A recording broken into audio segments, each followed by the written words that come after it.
ఇవాళ తెలంగాణ అంతా తిరగబడుతుంది. తెలంగాణలో గ్రామ సభల దగ్గర ప్రతి చోట కూడా పోలీసు నిర్బంధాల మధ్య గ్రామ సభలు జరుగుతున్నాయి. తెలంగాణ ప్రజలందరూ కూడా కాంగ్రెస్ పార్టీ ఇచ్చిన హామీలు ఎందుకు నెరవేరుస్తలేరు అని ఎక్కడికక్కడ తిరగబడి జనం అడుగుతున్నప్పుడు ఏముండాలి, ఉదయం నుంచి గ్రామ సభలు నిర్వహిస్తున్నప్పుడు చాలా చోట్ల ఒక గందరగోళమైనటువంటి పరిస్థితి ఉంటే గనక ఒక రివ్యూనో లేకపోతే ఇంకొకటో ఏదన్నా జిల్లాలలో అట్లాంటి పరిస్థితి ఉంటే కనుక ఇమీడియట్గా ఆ జిల్లాకి సంబంధించినటువంటి మంత్రి రివ్యూ చేసి అక్కడ గ్రామ సభలలో ఏం ఇష్యూస్ ఉన్నాయి, ఏం జరుగుతున్నాయి అనేటువంటిదో చేయాలి కదా. కానీ ఇలా తెలంగాణలో ఎట్లుంది పరిస్థితి అంటే ఇవాళ తెలంగాణలో ఒక్క మంత్రి లేడు. నిజం, మీరు విన్నది నిజం. ఇవాళ తెలంగాణలో ఒక్క మంత్రి లేడు. ముఖ్యమంత్రితో సహా ఇవాళ తెలంగాణలో ఎవ్వరు లేరు. సగం మంది మంత్రులు విదేశాలలో ఉన్నారు. సీఎం రేవంత్ రెడ్డితో పాటు మంత్రులు విదేశాలలో ఉన్నారు. మిగతా మంత్రులు ఎక్కడున్నారు అంటే కర్ణాటకలో ఉన్నారు. ప్రత్యేక విమానంలో కర్ణాటకకు 9 మంది మంత్రులు వేరు. డిప్యూటీ సీఎం బట్టి, ఉత్తమ్ కుమార్ రెడ్డి, పొంగులేటి శ్రీనివాసరెడ్డి, కోమటిరెడ్డి వెంకటరెడ్డి, తుమ్మల నాగేశ్వరరావు, సీతక్క, జూపల్లి, కొండా సురేఖ, పొన్నం ప్రభాకర్, ఇట్లా 9 మంది మంత్రులు ఇలా కర్ణాటకలో ఉన్నారు. మిగతా మంత్రులు విదేశాలలో ఉన్నారు. 9 మంది మంత్రులేమో కర్ణాటకలో ఉన్నారు. కర్ణాటకకు పోయారు. ఇవాళ ఇంత పెద్ద గ్రామ సభలు జరుగుతున్నాయి. 4 పథకాలకు సంబంధించి గ్రామ సభలలో ఒక క్లారిటీ వస్తుంది అని చెప్తున్నారు. అట్లాంటి క్లారిటీ వచ్చే సభలలో ఇంత గందరగోళమైనటువంటి పరిస్థితి ఉంటే తెలంగాణలో ఒక్క మంత్రి ఉండడా? ఇవాళ తెలంగాణలో ఒక్క మంత్రి కూడా లేడు. పాలన మొత్తం గాలికి వదిలేసి సీఎం ఏమో విదేశాల్లో ఉంటాడు, ఇంకా కొంతమంది మంత్రులు విదేశాలలో ఉంటారు, ఉన్న మంత్రులేమో పక్క రాష్ట్రం పోతారు. ఇంకా తెలంగాణలో పట్టించుకునేటోళ్ళు ఎవరు?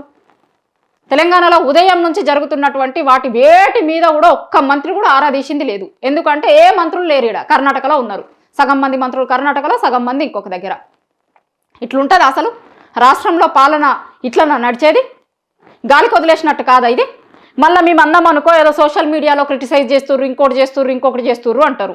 ఉన్న విషయమే కదా మేము మాట్లాడుతున్నాం. ఇవాళ నిజంగా తెలంగాణలో మంత్రులు ఉంటే లేరు అని చెప్తలేం కదా, లేరు అనే విషయాన్నే చెప్తున్నాం కదా.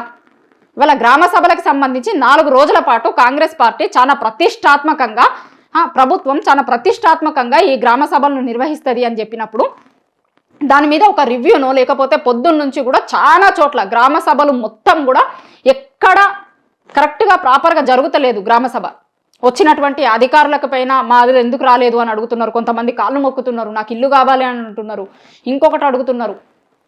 అట్లా ఎక్కడికక్కడ నిరసనలన్నా లేదంటే వచ్చినటువంటి అధికారులను నిలదీసుడన్నా ఏదో ఒకటి జరుగుతుంది. కానీ దాని మీద సరే ప్రభుత్వం నుంచి ఒక వర్షన్ ఉందా, ప్రభుత్వం నుంచి ఏదన్నా మాట్లాడుతున్నారా, అక్కడ ఎందుకు అట్లా జరుగుతుంది, ఏమైంది, ఏంటిది అని ఆరాధీసే మంత్రులే లేకుండా పోయారు తెలంగాణలో. ఇవాళ అసలు తెలంగాణ రాష్ట్రంలో ఇవాళ ఒక్క మంత్రి కూడా లేడు. ఇట్లాంటి పరిస్థితి ఉంటుందా? మొత్తం గాలికి వదిలేసిరు. గాలికి కాదు, పోలీసులకు వదిలేసిరు మొత్తం. ఇవాళ పోలీసుల పహారాలో ఇవాళ గ్రామ సభలను నిర్వహిస్తున్నారు. మాకు ఇస్తాము అని మాకు చెప్పి మా ఓట్లు వేయించుకొని ఇవాళ మాకు చేస్తాము అనేటువంటి వాటి విషయంలో ఇన్ని కొర్రీలు ఎందుకు, ఇన్నిసార్లు అప్లై చేయమనుడు ఎందుకు ఇదంతా చేస్తున్నారు అని ప్రశ్నిస్తున్నారు జనాలు. సమాధానం చెప్పాల్సిన బాధ్యత ఖచ్చితంగా ముఖ్యమంత్రి మీద, మంత్రుల మీద ఉంది.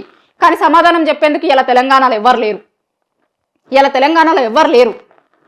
గ్రామ సభలలో ఈ రోజే ఇట్లాంటి పరిస్థితి ఉంటే ఇంకా 3 రోజుల పాటు గ్రామ సభలు ఉన్నాయి. మొత్తం 4 రోజుల పాటు తెలంగాణలో గ్రామ సభలు నిర్వహించేందుకు ముందు నుంచే షెడ్యూల్ అనుకున్నారు. సో ఈరోజు మొదటి రోజే ఇది వచ్చింది. ఇంకా రేపటి నుంచి చాలా చోట్ల ఇవాళ కొంతమంది ఒకవేళ రేపేమన్నా పేరు వస్తుందేమో, ఇంకొకటి వస్తుందేమో అని ఎదురు చూసేటోళ్ళు ఉంటారు. ఇంకా రేపటికి ఇంకా చాలా ఘోరంగా పరిస్థితి కనిపించే అవకాశం కనిపిస్తుంది మనకి. ఇవాళ ఉదయం నుంచి వస్తున్న విజువల్స్ చూస్తున్నప్పుడు ఇంకా రేపు ఎట్లుంటుంది పరిస్థితి అనేటువంటిది. ఒక్క రివ్యూ లేదు, అది లేదు. ఎందుకు మాట్లాడుతున్నారు జనాలు, అక్కడ ఏం సమస్య ఉంది అని తెలుసుకునేందుకు ఇవాళ తెలంగాణ రాష్ట్రంలో ఒక్క మంత్రి కూడా లేడు.